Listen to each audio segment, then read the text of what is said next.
Hello အားလုံးပဲမင်္ဂလာပါဘန်ကောက်ကိုရောက်တဲ့အခါအေးစစ်စစ်နဲ့တွားပြီးအနားယူတင်တဲ့အရန်လှတဲ့ကော်လန်ကျွန်းစီကိုခေါ်သွားပေးပါမယ်အင်နာတို့တွားခဲ့တော့ဘန်ကောက်မြို့ရဲ့ဟိုတယ်ကနေပြီးတော့မိုးချစ်ဆိုတဲ့ကားဂိတ်ကိုတက်စီနဲ့အရင်တွားခဲ့ပါတယ်မိုးချစ်ကားဂိတ်ကိုရောက်ပြီဆိုလို့ရှိရင်တာမီနယ်နံပါတ်2ကနေဝင်သွားပြီးတော့အဲ့ဒီမှာပတ်တရားကိုထွက်တဲ့ဘတ်စကားလက်မှတ်ရောင်းတဲ့ကောင်တာရှိပါတယ်တကယ်လို့မသိလို့ရှိရင်ဝန်ထမ်းတွေကိုလည်းမေးလို့ရပါတယ်လက်မှတ်ကတော့ပတ်တရားကန်းကြီးဒီဘတ်130ကျပါတယ်ဗီဒီယိုကရိုက်မလာခဲ့ရလို့ပုံလေးပဲထည့်ထားတာပါပတ်တရားကိုရောက်တဲ့အခါအခုလိုမျိုးဆိုင်းဘုတ်လေးတွေမှာကော်လန်ကျွတ်ဘတ်ကိုတွားတဲ့အချိန်တွေရေးပေးထားပါတယ်ဆက်လေကြီးနဲ့တွားမယ်ဆိုရင်တော့30ဘတ်ပဲကျပြီးတော့ speed boat နဲ့တွားမယ်ဆိုလို့ရှိရင်တော့ဘတ်150ကျပါတယ် speed boat ကတော့ပို့ပြီးတော့မြန်ပါတယ် speed boat အသေးလေးတွေကကြာမြင်လင်းမြန်ပြီးတော့လူပြေးလို့ရှိရင်ချက်ချင်းထွက်ပေးတာဆိုတော့အသွားတော့ speed boat စီးပြီးတွားခဲ့ပါတယ်လှိုင်းရမ်းကြီးပြီးကြောက်တယ်ရင်တော့ speed boat မစီးပါနဲ့အကြီးပဲစီးပါရှင်ကျွန်းဘတ်ကိုရောက်ချင်းတင်းမဲဟိုတယ်ကလာကြိုပေးပါတယ်တော်တော်များများဟိုတယ်တွေကလာကြိုပေးမယ်လို့ထင်ပါတယ်ဟိုတယ်မှာလည်းဆိုင်ကယ်တွေကအစင်းနဲ့ငှားလို့ရတော့ရောက်ချင်းအိတ်တွေချပြီးတော့အပြင်မှာရှောက်ပတ်ဆိုင်ကယ်စီးကြပါတယ်စီးပြီးတော့ဘိုင်လေးဆာတာနဲ့နေ့လေစားသွားစားလိုက်ပါတယ်လုံးဝကိုချင်းချင်းဆက်ဆက်ထိထိမိမိနဲ့ fresh ဖြစ်တဲ့အရာသာရခဲ့ပါတယ်နေ့လေစားစားပြီးရှောက်ပတ်ရင်းနဲ့ကျုပ်ပလာတာဆိုင်တွေ့လို့ကျုပ်ပလာတာဝင်စားလိုက်ပါသေးတယ်ပလာတာစားပြီးတော့ဒီကျွန်းကိုရောက်လို့ရှိရင်လုံးဝအောင်မတော်မဖြစ်သွားရမယ်အရန်လှတဲ့ရှူရင်းစီကိုသွားပါမယ်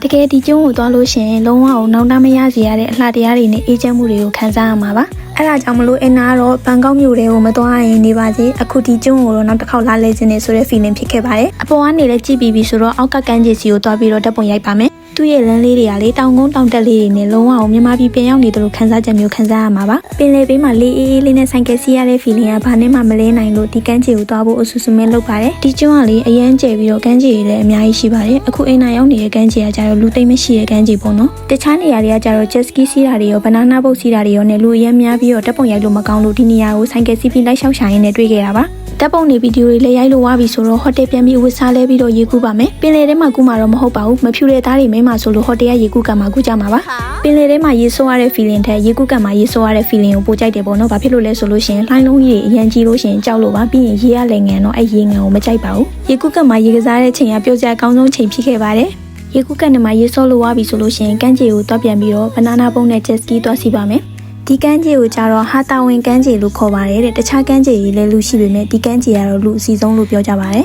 ဘနာနာပုတ်ကိုရှေ့ရ jet ski နဲ့ဆွဲပြီးမှောက်ချခံလဲရတဲ့အချိန်မှာလုံးဝပင်လယ်ကြီးထဲမှာရေနစ်ပြီးတကယ်ကိုတေးပြီးလို့ကိုထင်ခဲ့ရတဲ့အခိုက်အတန့်ပေါ့နော်ဘဝမှာနောက်တစ်ချိန်ထပ်ပြီးမလုံးမဲ့ဟာကိုပြောပါဆိုလို့ရှိရင်ဘနာနာပုတ်စီးခြင်းမှာအသက်ကယ်ကြီးတွေဝစ်ထားတယ်ဆိုပေမဲ့လည်းမတော်လို့မြန်းဆိုတဲ့အတွေးနဲ့တကယ်ကြောက်တာပေါ့နော်အင်နာတို့ကပထမဆုံးပတ်စံချေတဲ့အချိန်မှာ jet ski ဖို့ရော banana boat ဖို့ရောခြေထားတာဆိုတော့ jet ski စီးတာကိုလုံးဝအင်နာညင်းတာပေါ့နော်နောက်တစ်ခါထပ်မစီးတော့ဘူးလို့ပြောတာကိုအဲ့လေးရတကယ်လို့မစီးတော့လို့ရှင်အဲ့ပတ်စံအဆုံးမယ်ပေါ့နော်မစီးတော့ဘူးရတယ် jet ski ဖို့ဆုံးရင်ဆုံးပလေးစီတော့ပင်လေတဲ့ကိုထပ်မသွားတော့ဘူးဆိုပြီးဦးလေးကိုပြောတော့ဦးလေးကနှမျောစရာကြီးပေါ့နော်သူနောက်ကနေထင်းပေးထားမှမလို့ကြောက်စရာမလိုလိုက်စီးရအောင်လို့ပြောတော့စီးလိုက်ပါတယ်ဒါပေမဲ့လည်းကြောက်စရာကောင်းပါတယ်အမှ jet ski ရဲ့ banana boat တွေစီးပြီးတော့ရုပ်လေးတွေကကျွတ်စုပ်လေးဖြစ်ပြီးဟိုတယ်ကိုပြန်လာတယ်ပေါ့နော်အဲ့ဒီဗီဒီယိုတွေကတော့ရုပ်ရမ်းဆိုးနေလို့မရိုက်ခဲ့ရပါဘူးအရင်လဲချမ်းနေတဲ့အတွက်ကြောင့်မြန်ပြန်လာပြီးတော့ဟိုတယ်ရေကူးကန်နေမှာရေထက်ဆော့ကြပါတယ်ရေဆော့ပြီးအားရပြီဆိုတော့ခန်းကိုပြန်ပြီးရေချိုးလှပြင်ပြီးတော့ညာစီတန်းကိုသွားပြီးတော့စားစရာတွေသွားဝယ်ပါမယ်အရှိကမမကြီးရဲ့မပြီးမပြတ်တဲ့အကြောင်းကိစ္စတွေလုံရင်းနဲ့အထက်မှာတစ်တော်တွေဆော့ပြီးစောင့်နေလိုက်ပါတယ်ငါးကင်နေတင်မောတီတောင်းတွေဝယ်လာပြီးတော့ဝရဏာမှာလေးတဖြူဖြူနဲ့စားကြပါတယ